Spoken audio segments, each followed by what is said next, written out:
It's the Cryptocurrency Podcast for Tuesday, June 26th. And yes, we are going to be changing the name of the show and relaunching very soon. I appreciate all you guys that are looking forward to that and that are going to help me out with that launch. Couple of things. Let's get into it now. Let's have a look at the world around us and try to figure out what's next. Right? What are the next 2 or 3 moves that we can look at into the future to make to protect ourselves and make sure that we get through this insane time that we're in with ourselves, but certainly our children's lives intact, right? Now, we all know that the old saying from Thomas Jefferson that the tree of liberty must from time to time be watered once again with the blood of tyrants and patriots, right? That's a really profound thing, and one thing that we lose sight of a lot, as we review history, is that like the reason why George Washington was a hero, right, and the reason why these great men and women who founded this country and were there at the time, like the reason why we give them so much hero worship is because, man, they lived through a very difficult time. I don't know if you were aware of this or not, but the English colonies went to war with Great Britain. They were horrifically outnumbered, right? Horribly outgunned. Like if you go back to that point in history and you look at it like pragmatically, there is no reason that George Washington and his men should have been victorious, right? The odds were so grossly stacked against them, and yet they won, right? And that's that's how you get to be a hero, And we are certainly living in a very strange time on all fronts, right? Not just politically, but economically. We're $20 trillion in debt as a nation. That cannot go smoothly, right? It can go well, but it cannot go smooth. Like whatever transition needs to happen to correct that mistake is going to be rough on all of us. You have to be prepared for that. And so there's things that you can do. You can look a couple of steps ahead, right? Like you're playing chess. It's like, well, it doesn't, what you do next matters, but knowing what you're going to do, in the next 2 or 3 moves is vitally important, as important as whatever it is that you're going to do next. And so we look into what's going on right now. Now, James Woods, one of my favorite actors, certainly, 2 days ago tweeted out, he says, now that a United States Congresswoman, that would be Maxine Waters, has called for harassment against Republicans and the inevitable violence, and it is inevitable, that will come from it. I'm sorry, let me start all over again. I'm going to read it from front to back. Now that a United States Congresswoman has called for the harassment against Republicans and the inevitable violence that it will come of it, I urge all of you to A, get armed, and B, vote. Your life literally depends on it. So is this too much too soon? Easy, James Woods. Or is it too little too late? Or is it somewhere in between? Personally, I could not agree with Mr. James Woods more. This is kind of the one of the directions that this show is taking, is that, look, you might be sitting there thinking like, oh, it's just some crazy old lady that's been sitting in Congress for 30 years, and there's been a couple of Democrats that have come out and condemned what she said, whatever. Hold on a second. Hold on. Whoa. Wait. Right? www. Whoa. Wait. There's already dead people. People are already getting killed. Or at least, very close to it. We just saw, what was it, a year ago or whatever, that man that went to that softball game that those politicians were having, and he just opened fire on a bunch of Republicans. A man got shot, right? He could have died. That happened. And you can say, oh, that guy, it turns out that guy was on a lot of medications. Okay, well, fair enough. And I'm gonna circle back around to that. All right. Now, there's a lot of people that are going to say, well, that's just one guy and that's just one occurrence. Well, no, it's not. No, it's not. In 2012, and you can Google this, at the Family Research Council building, there was a shooting. The guy who did that shooting was sentenced to 45 years.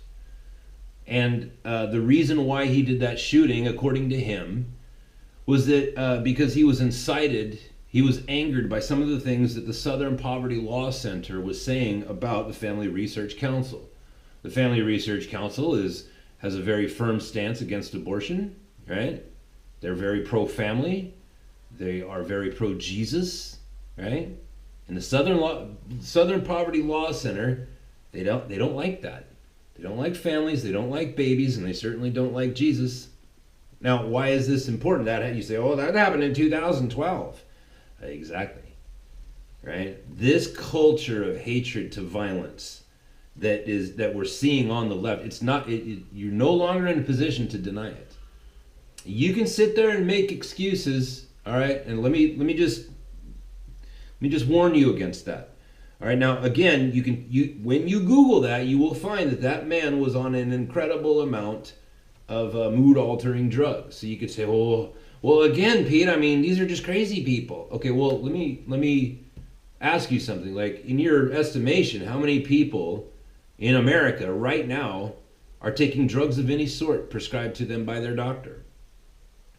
I think if you do a moment's worth of research, you will be shocked and horrified at the amount of people, just everyday people, that are taking something for anything, right?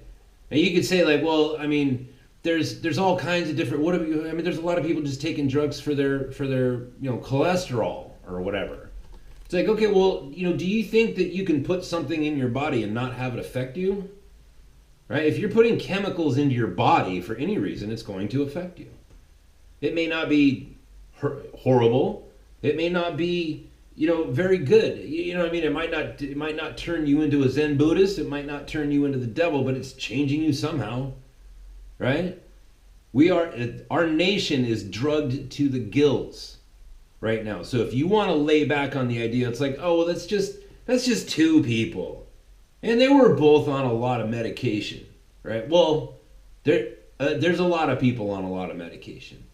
So if you want to rest back and just assume that medication affects everybody the same, right? Well, that's I would refer you to a different point in history. Now, let me tell you a little story. Right? Story time. And this is how we predict the future, folks. You just look at the past, right? You look for the patterns, but there's nothing new under the sun. People have been going crazy for a long time, right? People went crazy about, what was that? Let's see, 70, 80, 90, roughly 90 years ago, 80 to 90 years ago, a bunch of people in Europe went crazy, right? They just started losing their mind. Why? Because they were poor, right? Their money wasn't worth anything. Can you relate to that? We're $20 trillion in debt, and it has not yet caught up to us as a nation, but it will. It must. Right? There is no economic mind, either liberal or conservative, that is going to sit down and tell you, like, there is no way that this ends peacefully and without a great deal of trauma. $20 trillion.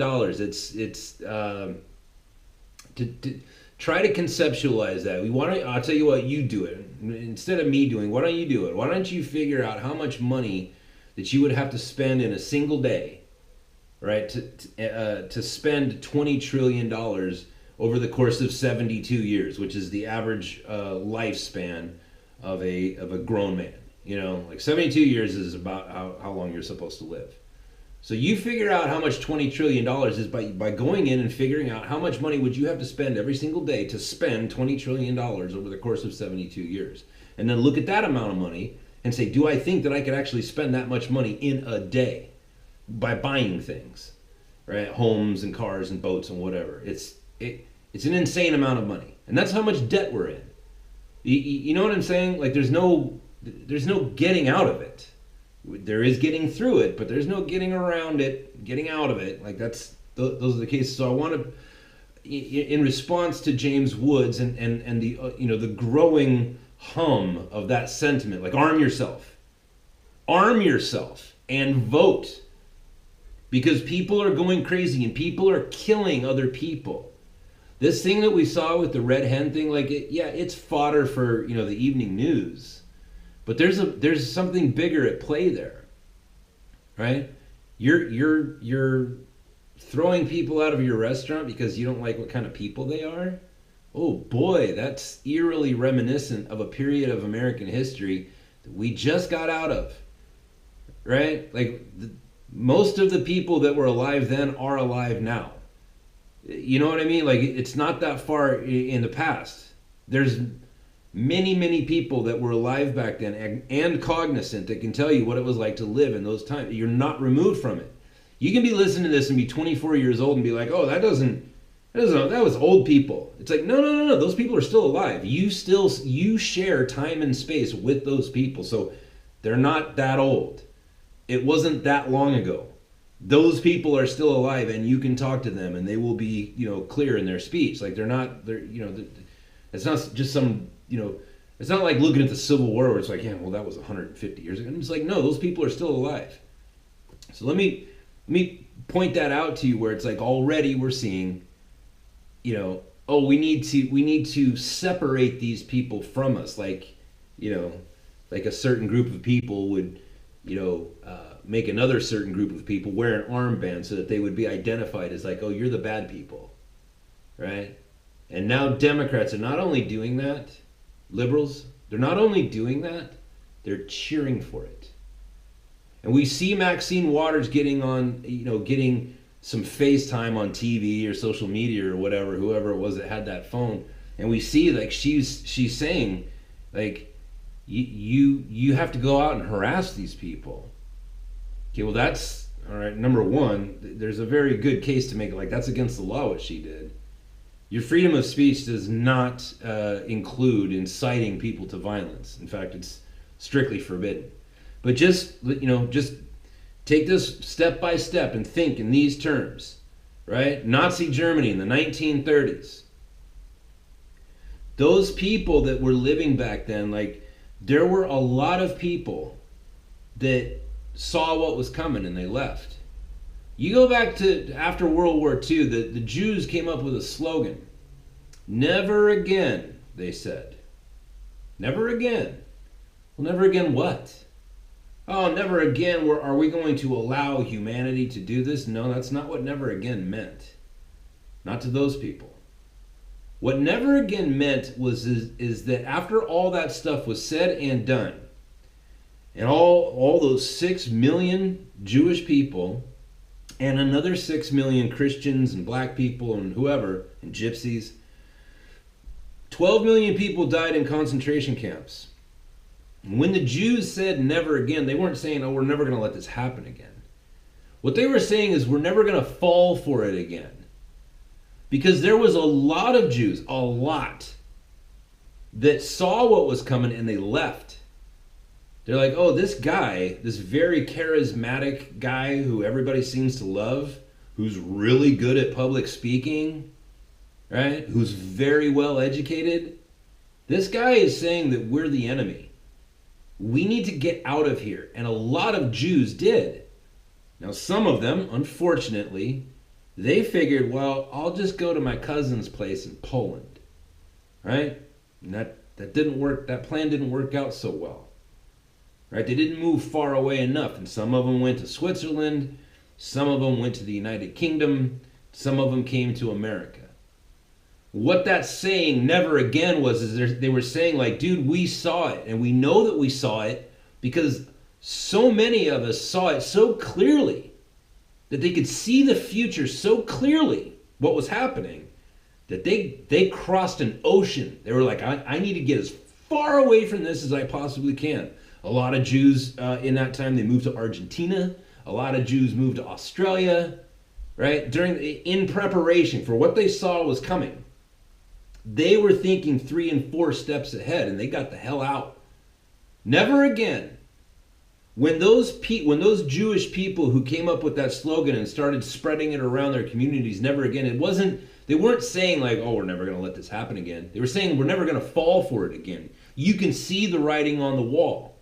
And had everybody's eyes been opened, there would have been a lot less tragedies.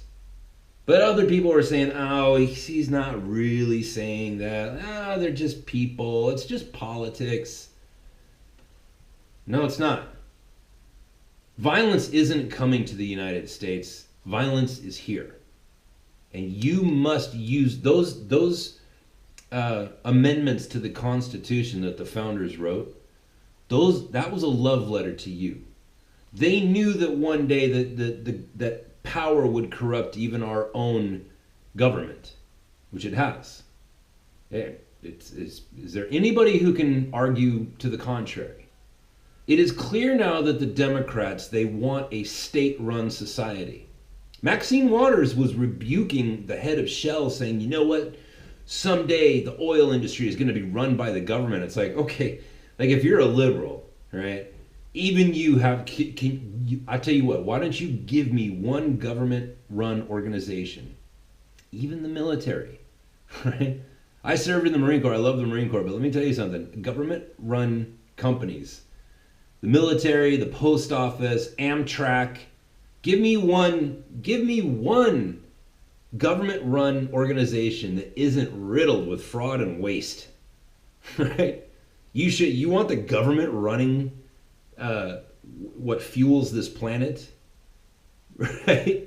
That's a bad proposition. But anyways, the point I make is like these people have made it clear.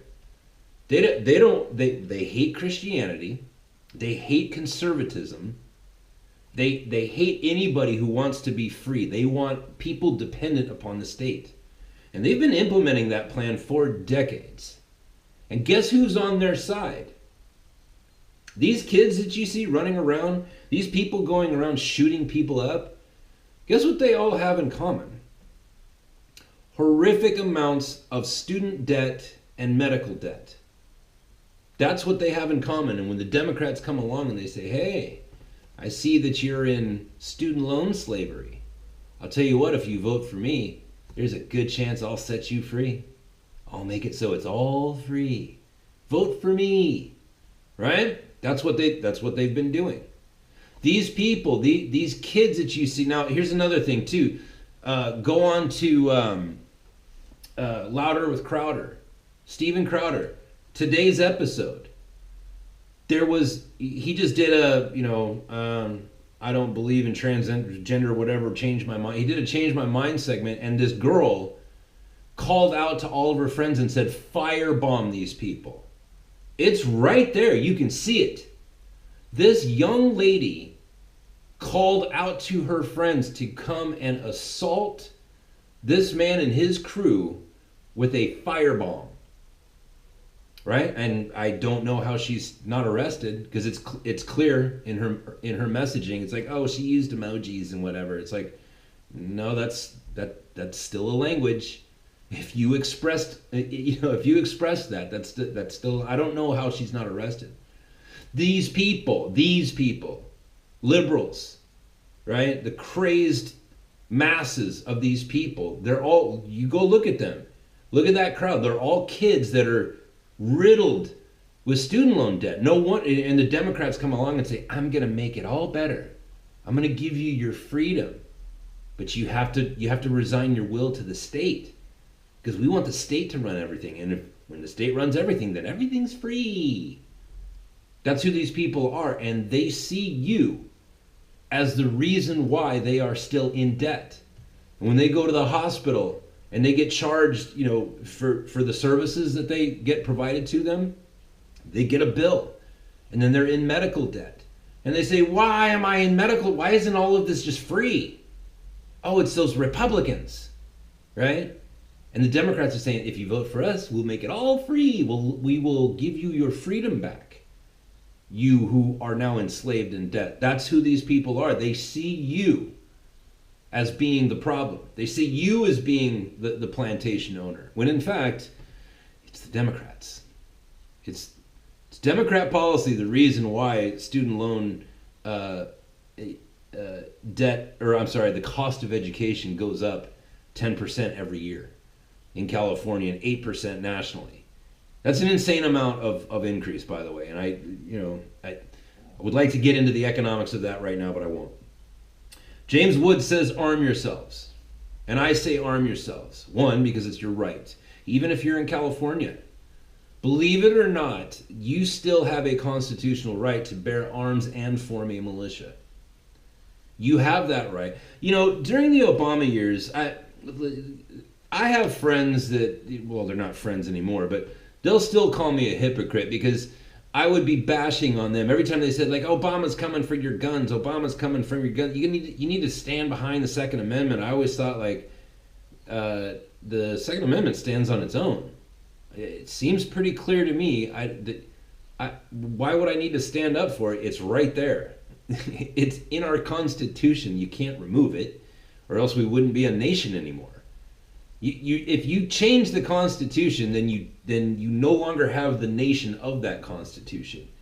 And it always seems silly to me. I would always point out, like, dude, if anybody comes for your guns, then you meet that person in the theater of battle. When they come for your guns, that's when you know that they're coming for your guns. And it's at that time that you will know that the war is on and you're going to have to fight. Right?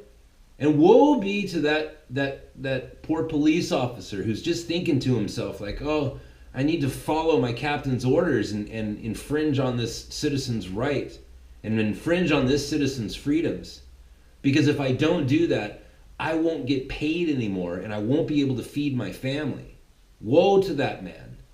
And woe to the soldier or the Marine who does not remember their oaths that they swore and listens to their captain's orders. Listen, I hate to get too far into this, but the fact is we've already seen that at the very highest level in the FBI, right? The nation's largest police force. I'm sorry, the world's strongest police force. The FBI, is there any bigger?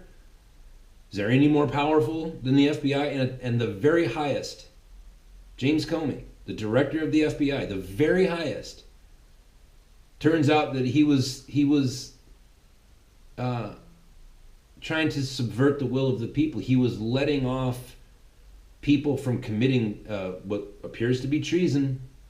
He was just letting them go as a power move, right? He did damage to the Republic. He did damage to the American people for political gains. That happened in the FBI. Those people swore an oath to protect the freedoms of the people of the United States, and they abused those freedoms. Do you understand that? That happened in the FBI. So if it happened there, is it possible that there are Army generals and Marine Corps generals who would also turn against their own citizens? The very citizens that they swore an oath to protect? Is it possible? Well, we've already seen Army generals. We've already seen retired Army generals coming out and siding with a totalitarian state. Right? Maxine Waters and Hillary Clinton and these people, like, they're on their side. So is it too far? Is it too far of a stretch to think that there might be military commanders that would in fact turn on the American people and try to subdue the American people? Those are very hard words for me. That's a very hard question for me to pose. It hurts. Those words hurt to come out of my mouth. To even think that somebody who could swear such an oath could do such a horrible thing. So I hope not. But hey, man, it happened in the FBI and we all saw it. So listen, when it comes to your Second Amendment right, just like your First Amendment right, if somebody comes to silence you, if somebody comes to assault you, right, you have to remember, like, this is why those amendments were put there in the first place, because the founding fathers saw it coming. And they said, look, this is what you do. Somebody comes to silence your voice, you speak louder. If somebody comes to assault you and put you down and make you live on your knees, well then it's time to feed that tree of freedom. I'm sorry, tree of liberty. And that's where we're at right now, folks. We've got people that we can see that are calling to firebomb people that they disagree with politically. That's death. Firebombing somebody? Yeah, that they were calling for the death of people that they simply disagreed with politically. We saw that guy shooting up that softball game. We saw in 2012 that guy shooting up the Family Research Council in 2012. Where was the news on that? Probably not. It probably wasn't very heavy because like at the time it was 2012, and that could be easily relegated to like, it's just one crazy person. Well, now it's a whole bunch of crazy people. Now we have Congress people calling for violence out in the open. Right there in the open, they're calling for violence. So guess what? Violence isn't coming, people. It's here. And you need to arm yourselves. And you need to make sure that you've got plenty of ammunition. And you need to make sure that you are proficient with those firearms. Right? Go to the range. Take safety courses. Listen, just as a side note, and I'm speaking as a Marine here. Right? Like most of what I talk about is economics because I worked in finance for so long. But I served in the United States. I joined the Marine Corps when I was 17. All right. Now, one thing about firearms is that whenever somebody says, "Oh, there was a firearms accident," no, there wasn't. There's no such thing as a firearms accident. There's no such thing as a drunk driving accident. If you got drunk and crashed your car, that was not an accident. That was because you were foolish and unsafe, and then somebody got hurt, or you got hurt. So it's the same things with weaponry, right? Guns don't accidentally discharge, right? Guns discharge resulting in tragedy because either that's what was planned, or B, because you weren't following the safety precautions, right? Making sure that barrel is pointed straight at the deck, keeping your damn booger hook off of the bang switch, right? You don't touch that trigger until you're ready to kill, right? Those are safety precautions that you have to take. There's no such thing as a weapons accident, and like if you ever took a safety course, like you would know that. So like, look, if you have guns, or if you're thinking about purchasing a firearm, you need to take some classes, right? They're fun. You get to meet new people, right? You get to learn very easy things to follow to make sure that weapon never just discharges and hurts a family member or hurts yourself. It's very easy. There's just a couple of simple rules, right? It's like scuba diving. I know a lot of people don't scuba dive, but just I'm actually a certified PADI diver. And guess what the number one rule in scuba diving is? It's keep breathing. Keep breathing. That's the number one rule. And you think like, why is that a rule? I mean, it's kind of a given. Well, you would think so, but when you're underwater, like your brain starts kind of freaking out a little bit. It's like, oh, this is a new environment. What do I do here? The answer is keep breathing. All right, you got the apparatus in your mouth. It's the same thing with guns. Like the rules are very simple, and if you just follow them, nobody's gonna die or get hurt, or at least nobody that you didn't intend for them to get hurt. So listen, James Woods, I'm with you, brother, and also vote. You have to vote. If anything, the 2016 election taught us is that voting does matter, right? A complete outsider got into the White House. So evidently, your vote does count, right? So that argument's off the table. And if you hear your friend saying, oh, my vote doesn't count, it's like, okay, well then how do you explain a real estate mogul turned a reality television star turned president? How do you explain that? That guy's never been in politics. How do you explain that victory? There's only one way to explain it, and that's the vote. So you get your vote out. If we don't win this November, it's your fault and my fault for not voting. There's not going to be any excuses. So that's the show for today. I appreciate you tuning in. Listen, we are changing the template of the show, right? It's going to be called the Arch Advocate Show with Pete Dobson. And I advocate for peace, right? Peace is not the absence of war. Peace is the presence of justice, right? Remember that. These people that have been saying that, oh, like, we're the peaceful people, we're the left, we're the peaceful people, we're the tolerant people. We tolerate people. We tolerate terrorists. We tolerate people smuggling drugs into our country and raping our children and murdering our children. We're tolerant, man. We're peaceful. We're so peaceful because we figured out that we don't even need God, man. We can just be peaceful in and of ourselves, right? Well, as it turns out, these are the most violent people I've ever seen in my life, and I've seen some violent people. These are the most violent people that I've ever seen in my life, right?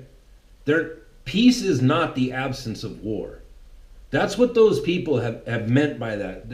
What they were saying is we're peaceful because we're cowards and we don't want to fight anybody. And therefore we have the moral high ground because we don't want to engage in battle with anybody. Well, that's, I guess you are the ambassador of peace if that's your definition of peace, is to be a coward and to live on your knees. That's not my definition of peace. Peace is not the absence of war. Peace is the presence of justice. Then you have peace. And so I advocate justice because I advocate for peace. I don't want people coming into my country and chopping up our children and raping our children. And because I am so peaceful, right? Because that fits inside my own definition of peace, and I am ready to kill and to fight anybody who would do such a thing. Because that's the exacting of justice. And you have to let people know that would do such a thing. Like, if you come to this battle, you're going to be met with battle. Right? You're going to be met with justice. And then you have peace. Or something like it. That's the show. Thanks for tuning in. I appreciate you guys' loyalty as I transition this podcast under a new name, under a new banner. If you want to support the show, it's archadvocate.com. arch-advocate.com. Support the show monthly. You can do a one-time thing on PayPal. It's all right there on the homepage. And that's it for today. And we will talk to you tomorrow.